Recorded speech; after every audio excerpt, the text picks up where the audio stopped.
तो गाइस, स्वागत है आपका ट्रेजेक्टरी ऑफ फिजिक्स में। मैं हूं जिशान सर और आज का टॉपिक क्या है? आज का टॉपिक है सेंटर ऑफ मास। तो आज का सेशन थोड़ा सा आसान वाला ही रहेगा। सेंटर ऑफ मास का पहला लेक्चर है। So what is centre of mass? तो centre of mass by definition हम जानते हैं कि सेंटर ऑफ मास किसी भी एक ऑब्जेक्ट का या किसी भी एक सिस्टम का एक ऐसा पॉइंट होता है जहां पर पूरा मास उसका कॉन्सेंट्रेटेड होता है।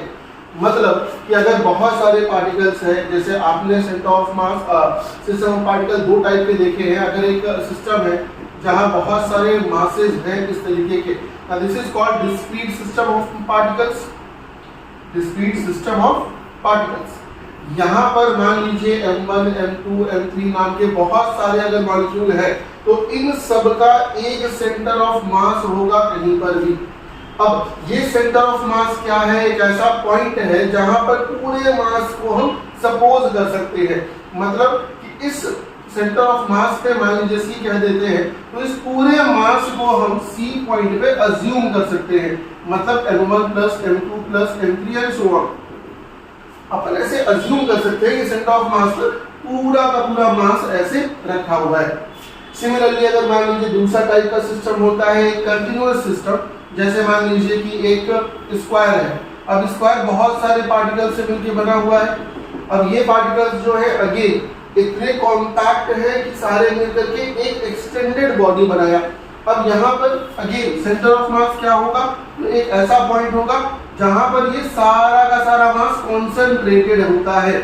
तो दिस इज सेंटर ऑफ मास। कहने का मतलब पूरे स्क्वायर को हटा करके एक जगह अगर भागना है तो अपन सेंटर ऑफ मास पर मान सकते हैं। मान लीजिए इसका मास कैपिटल M होगा तो यहाँ ऐसे मान सकते हैं। तो this is called discrete system of particle and this is called continuous system of particle. ठीक है। अब दूसरी बात और एक, अगर आपका कोई भी सिस्टम ऑफ पार्टिकल यूनिफॉर्म अगर होता है तो यूनिफॉर्म के लिए सेंटर ऑफ मास जनरली उसके ज्योमेट्रिकल सेंटर पे ही होता है। फॉर एग्जांपल अगर मान लीजिए कि एक मास यहाँ रखा हुआ है M नाम का, दूसरा मास यहाँ रखा हुआ है M नाम का। अगर इसके बीच का जो डिस्टेंस है वो सपोज कीजिए L है, तो centre of mass will be at L/2। क्यों? क्योंकि ये दोनों अगर एक सिस्टम माना जाए तो ये सिमेट्रिकल है एट पॉइंट C। तो क्योंकि ये सिमेट्रिकल है, यूनिफॉर्म है, इस वजह से यहाँ पर सेंटर ऑफ मास मान लेंगे।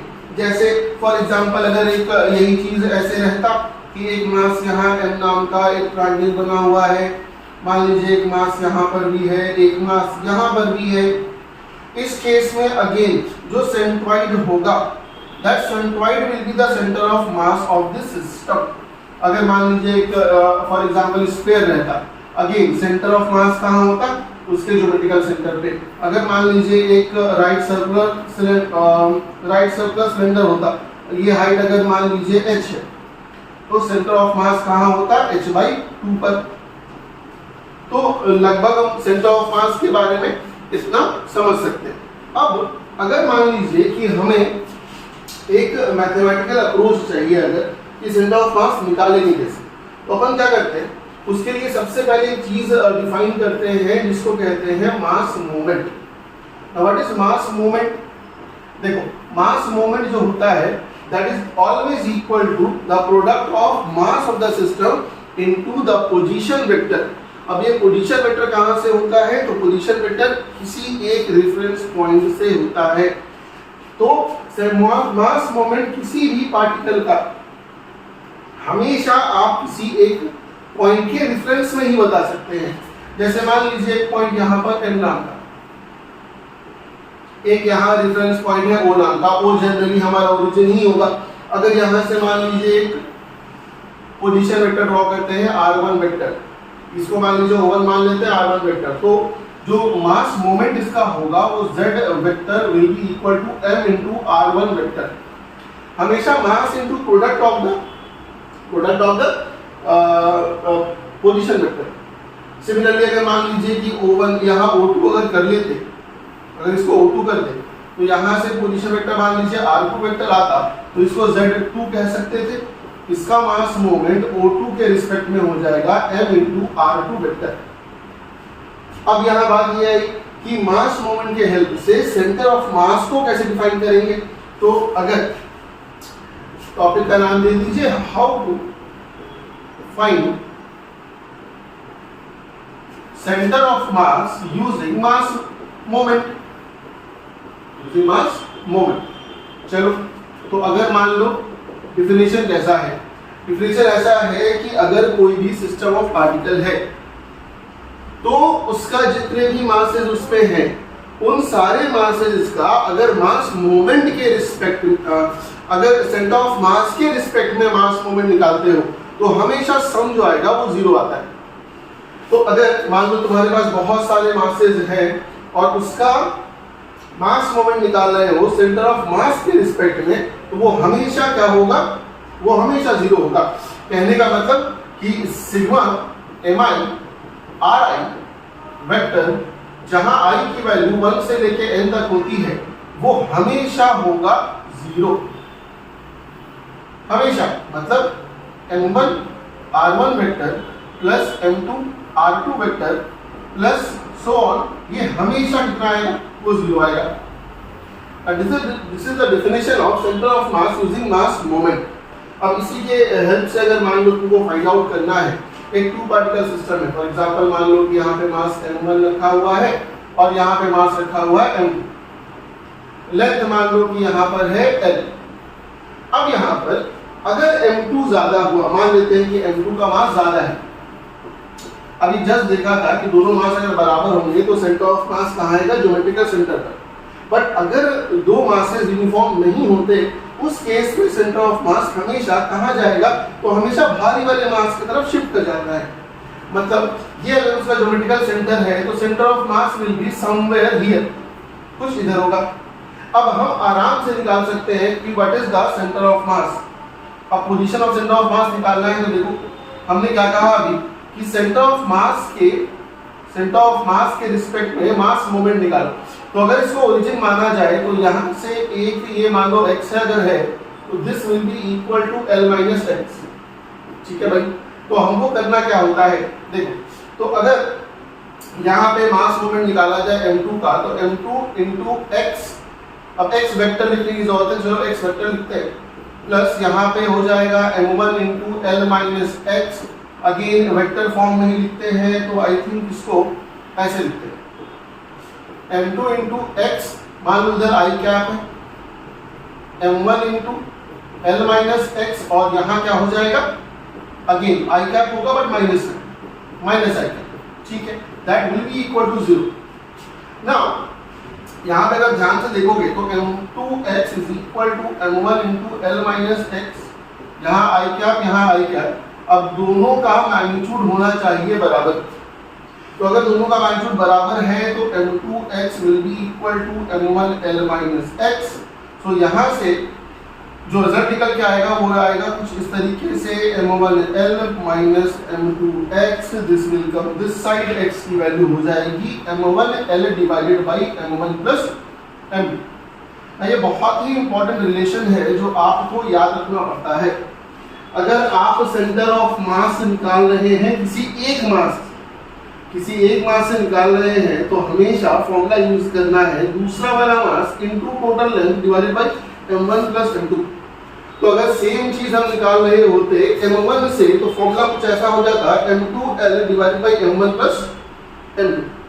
अब ये तो हो गया कि दो पार्टिकल अगर रहे तो ऐसे करेंगे। अगर सपोज करो कि दो से ज्यादा पार्टिकल है, मान लो तुम्हारे पास एक सिस्टम है जो यहाँ पर कुछ ऐसा, मान लेते हैं एक पार्टिकल यहाँ पर m1 नाम का है, मान लेते हैं एक पार्टिकल यहाँ पे m2 नाम का है, एक पार्टिकल यहाँ पर है m3 नाम का।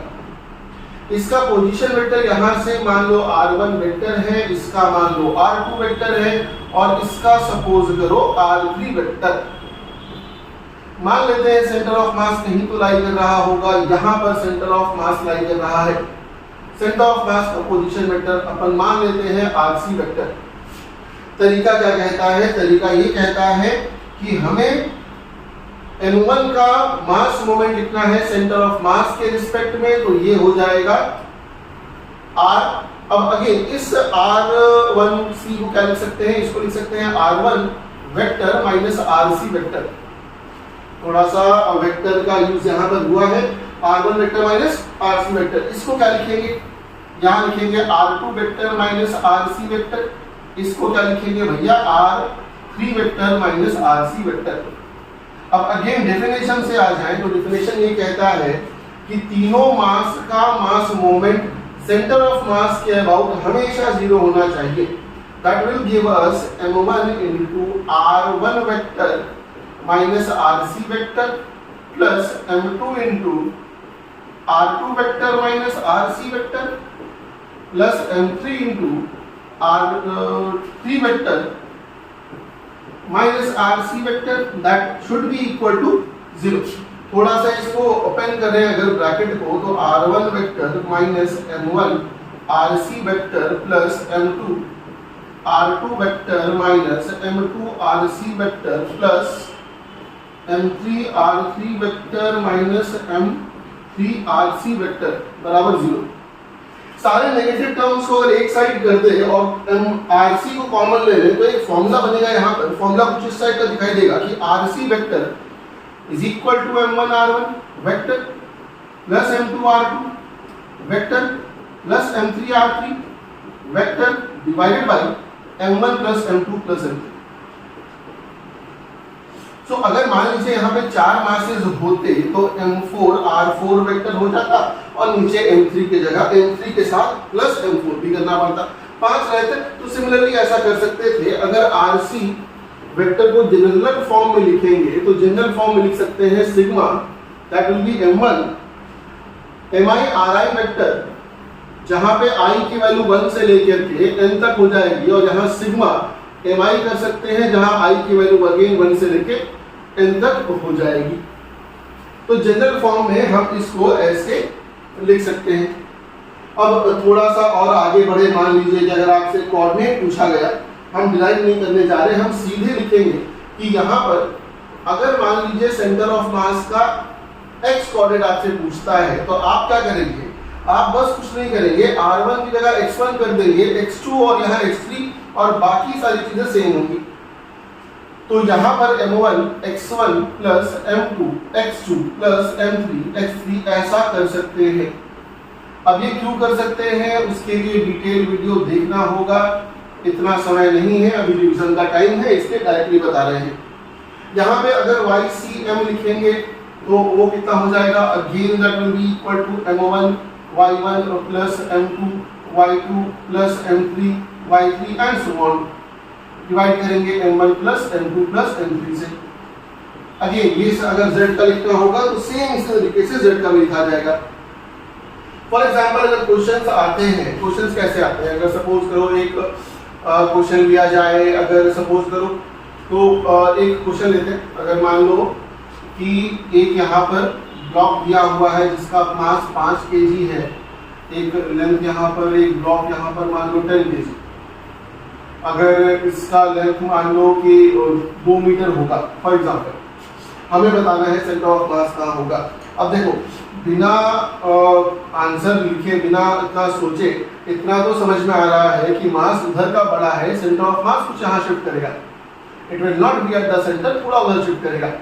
अब यहाँ से सपोज करो कि तुमने डिस्टेंस x लिया हुआ है, this will be equal to 2 minus x, ठीक है, लगा दो मास मोमेंट। अभी जस्ट फॉर्मूला निकाला है, x is equal to, x निकाल रहे हैं तो मास ये वाला लेना पड़ेगा, 10 into 2 divided by 10 plus 5, that will be equal to 20 by 15, वो होगा 4/3।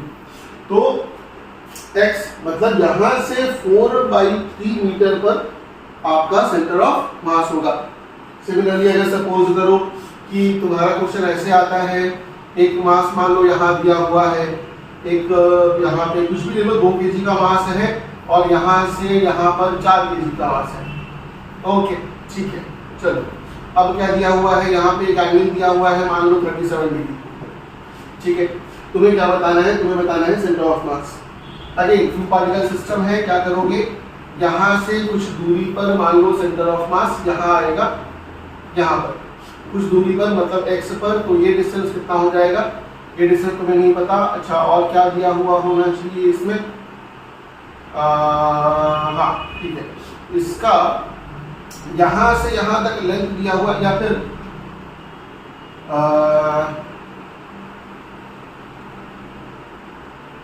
यहां से यहां तक लेंथ दिया हुआ है, सपोज करो कि 6, और यहां से यहां तक का लेंथ दिया हुआ है, सपोज करो कि 8। ठीक है, ये क्वेश्चन में दिया हुआ है, तो आराम से निकाल सकते हो ना। अगर ये ऐसा दिया हुआ है तो दिस, क्योंकि ये 90 होगा तो this will be equal to 10।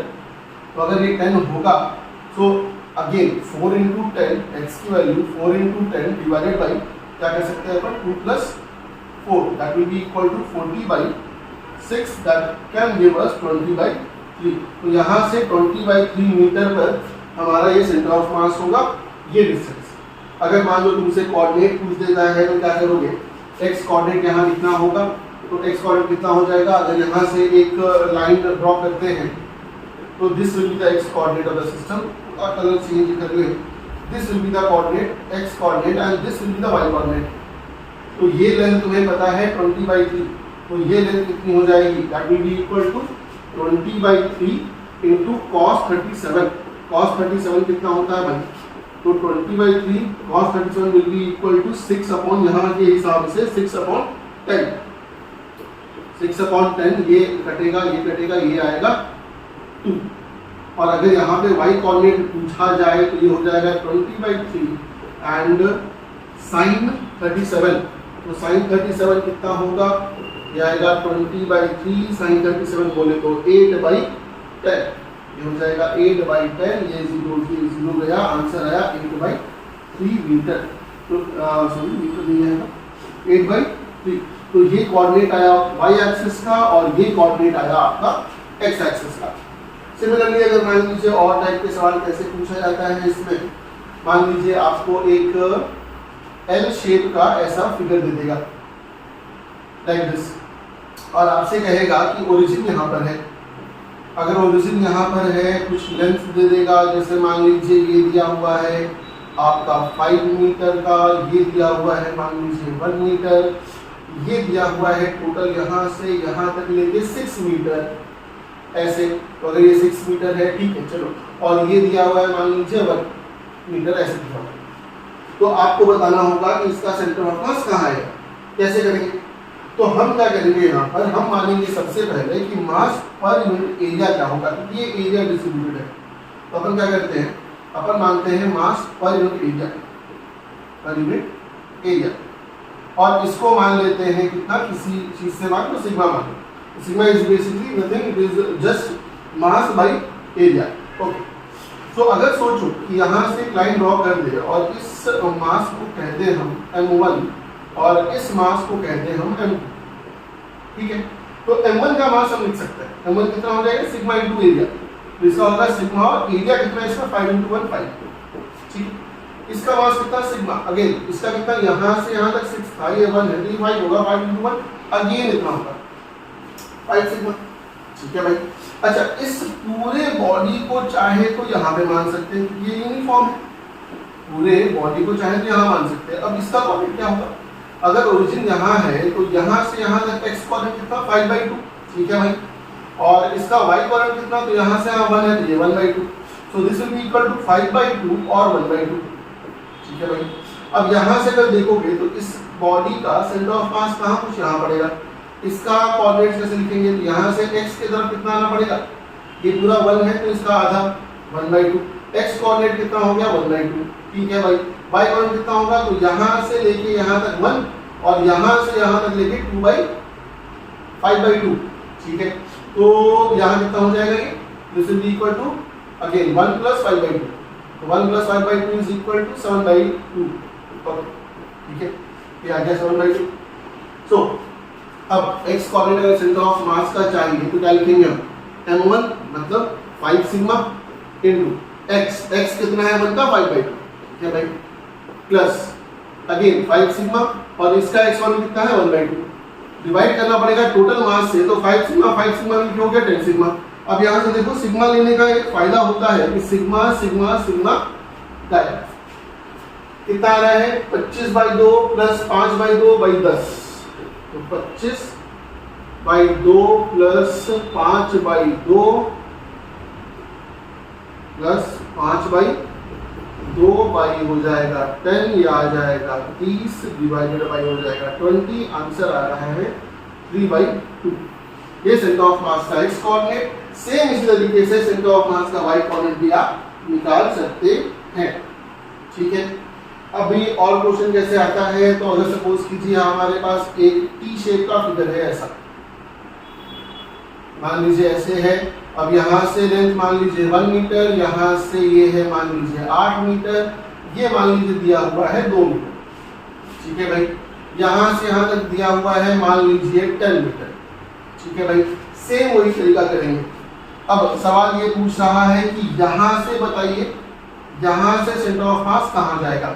अब इतना तो दिमाग में होना चाहिए कि सेंटर ऑफ मास कहीं ना कहीं इसी लाइन पर लाई करेगा। अब यहाँ से अगर ये ओरिजिन है, ये 0 0 हो जाएगा। ठीक है भाई, अगर इसको एक मास मानते हैं तो इसका सेंटर ऑफ मास कुछ यहाँ आएगा बीच में। अब ये 8 है तो ये 4 पर आएगा, तो y coordinate will be equal to 4, x coordinate हो जाएगा 0। ठीक है भाई, यहाँ से सेंटर ऑफ मास इसका यहाँ आएगा, यहाँ से यहाँ तक 8 और प्लस 1, ये हो जाएगा 9। तो x कोऑर्डिनेट 0 और y कोऑर्डिनेट 9। इतना समझ में आ रहा कि x कोऑर्डिनेट का सेंटर ऑफ मास का x कोऑर्डिनेट 0 होगा, y कोऑर्डिनेट क्या होगा वो सोचना है। उसके लिए अगेन मास नंबर 1, मास नंबर 2। मास नंबर 1 की बात कीजिए, मास नंबर 1 कितना हो जाएगा।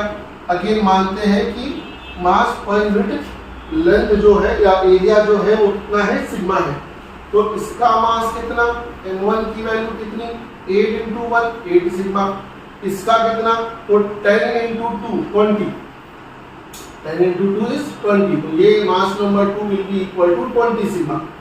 ठीक है, तो अगर इसका सिर्फ y कोऑर्डिनेट निकाले हम सेंटर ऑफ मास का, तो कितना हो जाएगा, that will be equal to 8 sigma × y coordinate is 4 plus इसका 20 sigma y coordinate is 9 divided by 20 plus 8 is 28 sigma. Again ध्यान दोगे तो सिग्मा सिग्मा सिग्मा गायब, क्या बचता है, अब चूंकि 32 9 दूनी 18, ये हो जाएगा 32, ये 9 दूनी हो गया 18, 180/28। अब यहाँ से जोड़ो तो ये हो जाएगा 212/28। ये तुम्हारा सेंटर ऑफ मास का y कोऑर्डिनेट आया। x कोऑर्डिनेट अगेन जैसा मैंने कहा 0 होगा। अगेन एक सवाल कैसे आता है, इसमें एक सवाल आता है जहां पर एक तुम्हारा एक सर्किट, एक रिंग होगा या डिस्क होगा, रिंग नहीं डिस्क होगा। उस डिस्क को यहाँ से काटा गया होगा कुछ डिस्टेंस पर, मान लीजिए कि ये एक और डिस्क है, यहाँ से निकाल दिया गया। सवाल में दिया हुआ होगा, मान लीजिए ये दिया हुआ है r, तो इसका रेडियस दिया हुआ है r/4, ये ऐसा दिया हुआ है। सवाल ये है कि ये पूरा डिस्क था पहले और इतने डिस्क को काट के निकाल दिया गया, तो सेंटर ऑफ मास तो पहले यहाँ रहा होगा, कितना शिफ्ट करेगा। मान लीजिए सेंटर ऑफ मास अब शिफ्ट यहाँ कर गया C' पर। कहने का मतलब कि जो बचा हुआ मास है उसका सेंटर ऑफ मास कहाँ पर होगा, C' पर। हमें ये बताना है कि ये शिफ्ट कितना किया, x की वैल्यू। ठीक है भाई, कैसे करेंगे इस सवाल को, तो इस सवाल के लिए अपन क्या करते हैं, अगेन अपन मानते हैं इस पूरे सिस्टम को दो बॉडीज में। मान लेते हैं कि इस बॉडी का मास है m1 और जो बचा हुआ बॉडी था उसका मास है m2। अगेन सिग्मा हमने माना मास पर यूनिट एरिया, तो मास 1 कितना हो जाएगा, mass 1 will be equal to sigma into this area. अब ये एरिया कितना होगा, पाई इनटू r/4 का स्क्वायर, मतलब पाई इनटू r/16 इनटू सिग्मा। ये मास नंबर 1। अब मास नंबर 2 कैसे निकालेंगे, तो ये निकाल सकते हैं कैपिटल M, मतलब टोटल मास माइनस m1। ठीक है भाई, टोटल मास कितना होगा, तो इस पूरे का एरिया मतलब पाई r² इनटू सिग्मा, ये टोटल मास था। माइनस करना पड़ेगा इसमें से ये वाला मास, मतलब पाई r²/16 इनटू सिग्मा। अब यहाँ से देखो तो पाई r² सिग्मा को बाहर निकाल दो तो ये बच रहा है 15, ये होगा 15 पाई r² सिग्मा/16। ये मास नंबर 2। अब इस चीज को हम क्या कह सकते हैं, हम कह सकते हैं कि C यहाँ पर था भाई, यहाँ पे इसको मान लो C1 मान लेते हैं। तो यहाँ से कुछ दूरी पर एक मास रखा हुआ है C1 और यहाँ से कुछ दूरी पर एक मास रखा हुआ है मान लो C'। यहाँ मास कितना रखा हुआ है, m2 रखा हुआ है। यहाँ मास कितना रखा हुआ है, m1 रखा हुआ है, ये x है। अब ये सेंटर ऑफ मास अपन क्या मान सकते हैं, अपन ये मान सकते हैं कि ये मास यहाँ रखा हुआ था और बचा हुआ मास यहाँ रखा हुआ था, तो सेंटर ऑफ मास कहाँ आया था, यहाँ पर। सेम टू बॉडी सिस्टम वाला कॉन्सेप्ट इस्तेमाल कर दे तो यहाँ से यहाँ तक ये हम निकाल सकते हैं। देखो यहाँ से यहाँ तक पूरा ये था r, तो यहाँ से यहाँ तक क्या बचेगा, ये बचेगा r माइनस r/4, मतलब 3r/4, this will be equal to 3r/4। अपन आराम से निकाल सकते हैं, कह सकते हैं कि m2 into x must be equal to m1 into 3r/4। अब पुट कर लो, x की वैल्यू निकालनी है, x will be equal to m1/m2 into कर देंगे 3r/4 से। अब m1 कितना है भाई, m1 तो इतना था, ये कह देंगे पाई r स्क्वायर, y हो जाएगा 16 इंटू सिग्मा, डिवाइड कर देंगे, m2 क्या है, ये है, तो ये हो जाएगा 15 पाई r स्क्वायर सिग्मा बटे 16 और मल्टीप्लाई करना है 3r/4 से। अब काट छाट बचाओ, क्या क्या कट रहा है, पाई r स्क्वायर सिग्मा गया, 16 और 16 गया, ये 15 आएगा ऊपर, ये हो जाएगा 3r/4 into 1/15, okay. So that will be equal to, ये जाएगा 5 भाग में, r/ आया 20, x की वैल्यू आ गई r/20। तो ये शिफ्ट कितना करेगा, ये r/20 डिस्टेंस से सेंटर ऑफ मास शिफ्ट कर जाएगा। सिमिलरली अगर मान लो कि तुम्हारा एक स्क्वायर दिया हुआ होगा, अब स्क्वायर में सेम कॉन्सेप्ट, अगर हमने इसको 4 भाग में काटा, एक भाग को काट के हटा दिया, तो सेंटर ऑफ मास कितना शिफ्ट करेगा, ठीक है। तो मान लो इसकी ज्योमेट्री कुछ ऐसे दे रखी है कि इसका साइड ए है, इसका साइड ये ए है, तो यहाँ से यहाँ तक का दूरी हो जाएगा √2a, ठीक है, this will be equal to √2a, ठीक है भाई। अब अगेन जितना पास मास काटा है उसका सेंटर ऑफ मास यहाँ मान लो C1, जितना बचा हुआ था 1 2 3 ये तीनों ब्लॉक बचा हुआ है, उसका सेंटर ऑफ मास मान लो यहाँ पर C2, और पूरे फिगर का सेंटर ऑफ मास यहाँ पे था C। अब शिफ्ट निकालना है तो ये हो जाएगा शिफ्ट बराबर x, यहाँ से यहाँ तक की दूरी कितनी होगी, सोचो, यहाँ से पूरा डायगोनल होता है कितना, √2a, ये होता है √2a, ठीक है भाई। अब यहाँ से यहाँ तक C तक अगर देखेंगे तो कितना होगा, ये होगा √2a/2, ठीक है भाई। √2a/2 कितना होता है, या इसको इधर से देखो, इधर से √2a/2, तो √2a/2 अगर निकालोगे तो √2a/2 will be equal to a/√2, ठीक है। This will be equal to a/√2, but हमें ये पूरा नहीं चाहिए, हमें यहाँ आधा चाहिए, तो दिस विल बी, इसका भी आधा करेंगे, that will be equal to a/2√2, this is the value of here, हो जाएगा a/2√2, ठीक है भाई। अब यहाँ से अगेन मास एक काम करते हैं, ऐसा मान लेते हैं इस बार कि ये मास पूरा 4m है, तो ये m हो जाएगा और ये 3m हो जाएगा। इस फिगर को तोड़ सकते हैं कुछ ऐसे, यहाँ मास रखा हुआ है m नाम का, यहाँ मास रखा हुआ है 3m नाम का, ये सेंटर है, ये x है। अब यहाँ से यहाँ तक डिस्टेंस हमने निकाला a/2√2, अगेन लगा दो, यहाँ से x निकालना है अगर तो दूसरा मास लेते हैं, x की वैल्यू हो जाएगी m into total distance is equal to how much, total distance is equal to